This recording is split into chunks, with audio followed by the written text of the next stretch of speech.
How's it going, you guys? This is another episode of the Fit Foodie Podcast. Thanks so much for joining me today. In today's episode, we are chatting about mistakes that are holding you back in your fitness journey and specifically on your fat loss journey as a vegan, as a plant-based foodie, as someone who follows a vegan plant-based diet. What are the things that are holding you back and what can you do to make sure that you're making progress and not allowing these things to stop you any further? Let's go ahead and jump right in, guys. Thanks so much for joining me today. Let's go ahead and get started.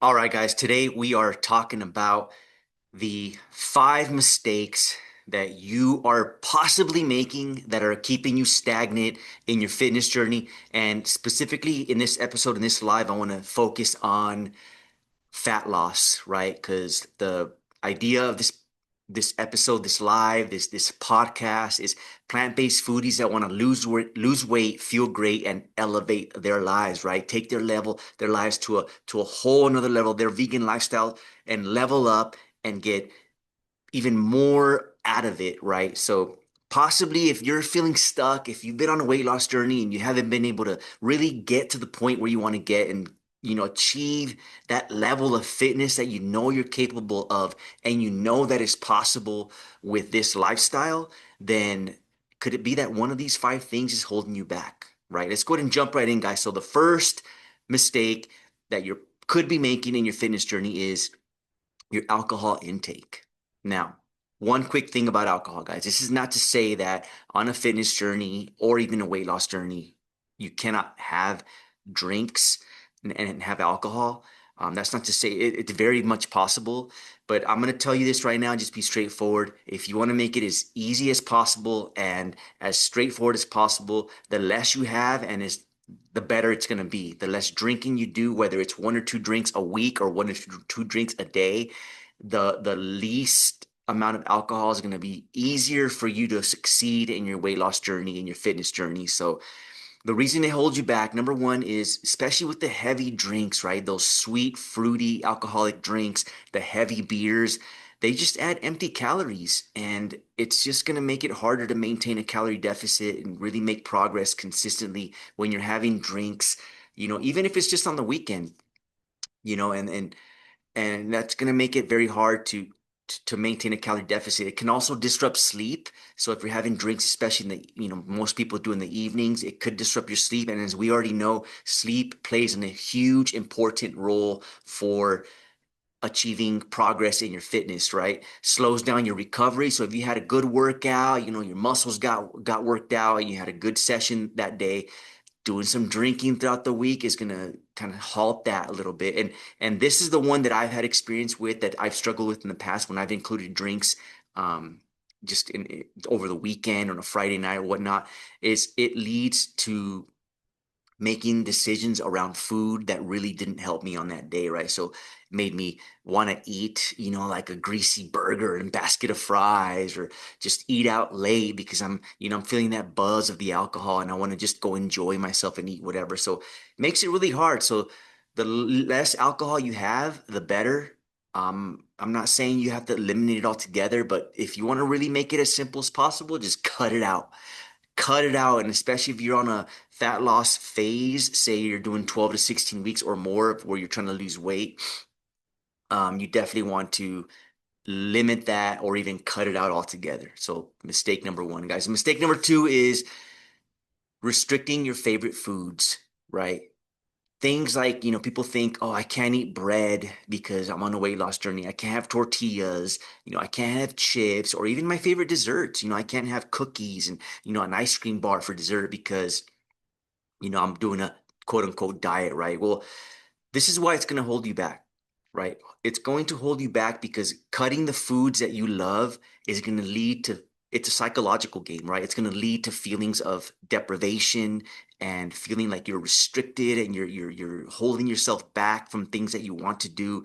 And that plays tricks with your mind because it leads to later on binging or falling off track because you had one of your favorite foods, you had a couple of cookies or you had a sandwich that had bread, and because of that, you thought you weren't allowed to, and so you're like, oh, I messed up, I fell off track, and that's just going to keep you stagnant and not really making progress. So What you can do is include a small amount of if it's going to be like a sweet treat like cookies or an ice cream bar, you can include that in a meal plan and absolutely account for it. As long as it's accounted for, it can be included, right?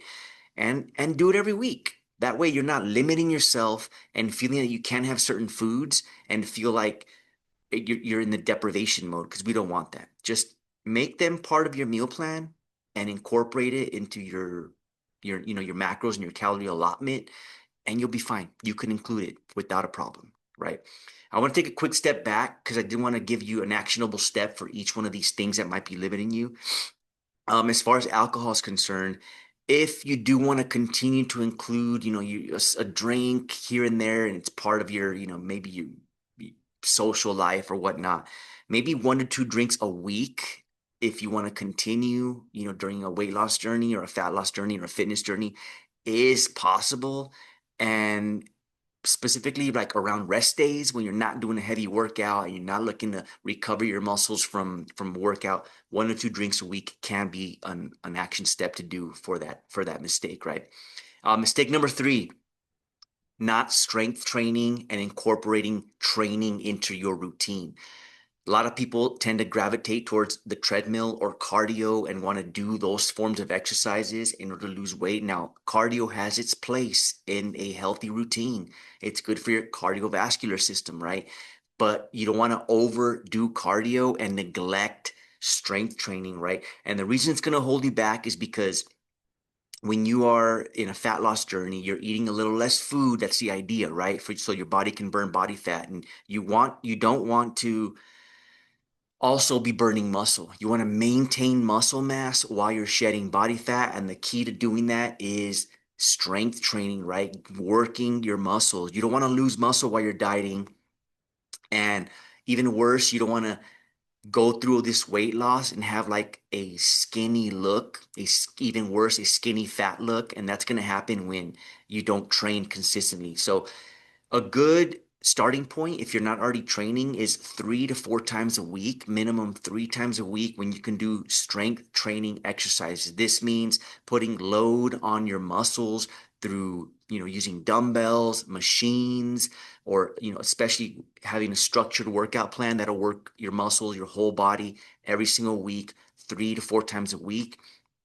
That way you support your fitness journey. And then also even beyond fat loss, being able to build muscle and maintain a strong physique on plants, on a vegan diet, you definitely want to do that. So 3 to 4 times a week, minimum 3. I would say focus on the basic compound movements. They're going to give you the most bang for your buck, right? Like squats, pushing movements, pulling movements. Those are the fundamentals that you want to incorporate in a strength training routine. 3 times minimum, 3 to 4 times a week is a very doable plan.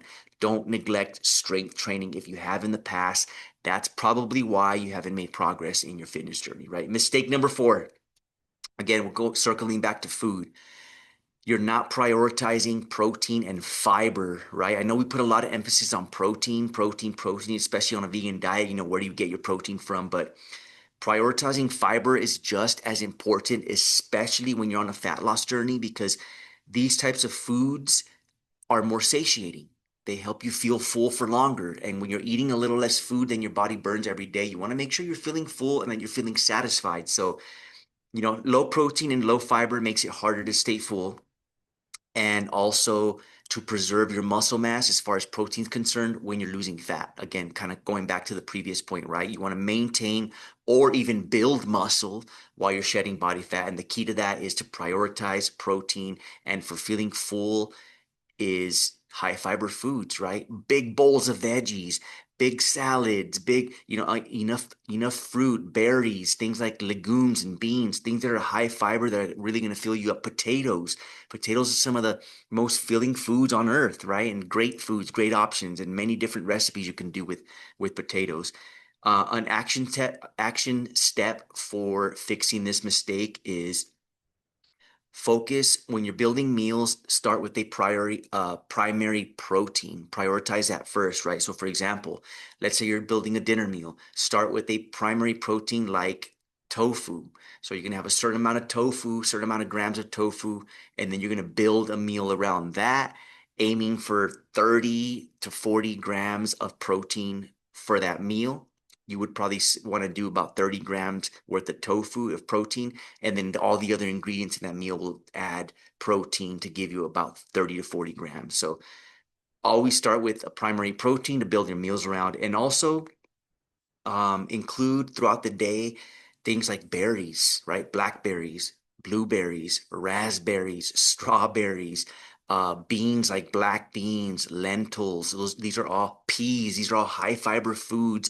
A lot of vegetables. My favorite go-to for veggies is a frozen big bag of stir-fried medley, which has a bunch of different vegetables already pre-cut. I just cook them up and they're quickly done and provide a lot of volume for little calories and a lot of nutrients, right? So protein and fiber, prioritize them to be successful with your meal plans and with your fitness journey, and especially with fat loss, right? Mistake number five.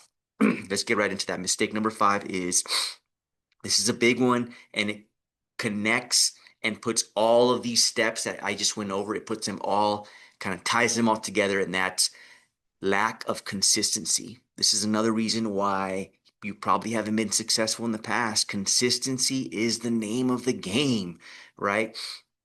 This doesn't mean 100% perfect every time, right? I say all the time, if you can be consistent most of the time, you're going to be okay, right? And the reason not being consistent holds you back, it's because you're not giving your body a chance to adapt and make changes. If you're in a calorie deficit looking to lose weight, you're not giving your body time to do that. You know, you're going great for a week or two and then you fall back. It's like one step forward, two steps back, two steps forward, two steps back, and you're not really able to be consistent and let your body change, right? And you got to just do these actions over and over again. Repeated actions, the simple habits over and over again. Now, they might not be easy on some days. You might find them extra challenging, but it's okay. That's the name of the game, right? If you can hit consistency most of the time, and I always say 80%. So if you want to put that into concrete numbers, in a 30-day month, 24 days out of 30, that's 80%. That gives you a 6 days of cushion where you didn't do your thing, you didn't work out, you didn't hit your meals, or you fell off, whatever. That's still 24 days out of 30 or more, you're going to hit progress. Your body's going to adapt, your body's going to change. Consistency is the name of the game. You got to be consistent with all of these habits, right? There'll be days when it's difficult. It's hard to do, but as long as you stay consistent most of the time, you will see progress. So here's how to put this into action, right? So if you use a calendar, which I highly recommend, put these things in your calendar. What does your weekly schedule look like to make sure you're going to hit your goals 80% of the time? If you're going to give yourself, for example, in a given week, 7 days, 6 out of 7 days, you planned out, what days you're going to work out. So these 3 days out of the next seven, I'm going to do Monday, Wednesday, Friday, or Tuesday, Thursday, Saturday, whatever your workout days are going to be. Put them in there. What are your meals going to be like for the next 7 days?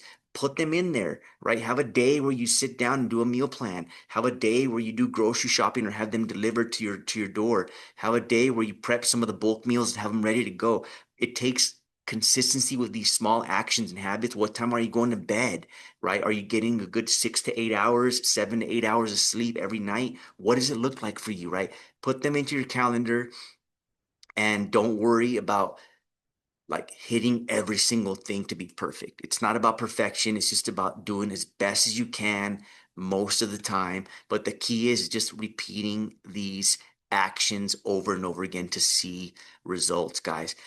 Put these into practice and you will see progress with your fitness journey. It's all about doing the little things right. Let's recap really quick, guys. The 5 mistakes. Number one, too much alcohol and too much drinking alcohol. Number two, you're restricting your favorite foods. Three, neglecting strength training. Number four, you are not prioritizing fiber and protein. Number five, your lack of consistency. These are the mistakes that are holding you back in your fitness journey. And re-listen to this. Go back to my podcast. Listen to this episode again so that you have the action steps on how to overcome these so that you're able to see progress in your fitness journey, in your weight loss journey as a vegan, as a plant-based eater, and showing that you can get strong and you can live a fit, high energy life on a plant-based diet. Guys, thanks so much for joining me today. I wish you an amazing day, and I'll speak to you next time. Peace, love, and have a great day.